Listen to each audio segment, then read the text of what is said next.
Ако си присвия очите и си сложа усмивката за гости, и аз мога да мина за японски турист. И аз се движа бавно от прочутата Виенска опера към прочутата катедрала Свети Стефан. Сред тълпите японци, които заливат като цунами главната улица. За сега обаче съм халба, което е човек в картонена форма на халба, бира, обла и апетитна, с жълта шапка, изобразяваща пяна, ходеща реклама.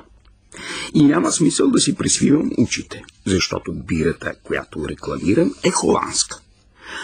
2 месеца съм халба, но нещо ми подсказва, че след месец има голяма вероятност да ме ангажират като кетчуп.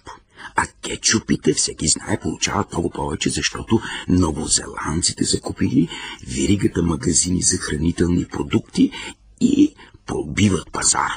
Разбира се, това са мечти. Да си халба е вече голямо постижение. Стотици искат да са халби, но какво да се прави? Всяка халба си мечтае. В крайна сметка, който не мечтае за кетчуп, не остава дълго и халба. Да мечтаеш е вреда на нещата, стига това да не преминава в празно фантазиорство от рода да искаш да станеш плюшено мече в Шопинг Сити.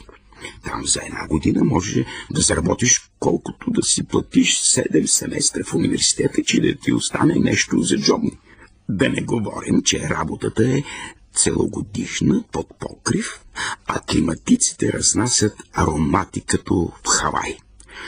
Но никой от поколенията български студенти не си спомня българин да е работил като мече в Шопинг Сити. Разправяха легенди за един, но той излезе хърватин. Замечтал съм се така и чувам как майка казва на детето си, при това на български: и ако не се стегнеш, Стефане, и ти ще станеш халба. Поглеждам, детето ме гледа уплашено и бърза да отмине. Усмихвам се след тях и клатя глава. Да стане халба.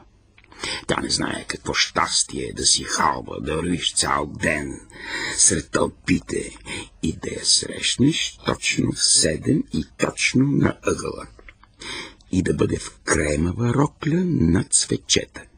И да ти се усмихне отдалече. И после да вървиш заднешком и да я гледаш и да си мислиш за нощта и за роклята на цветчета на поля.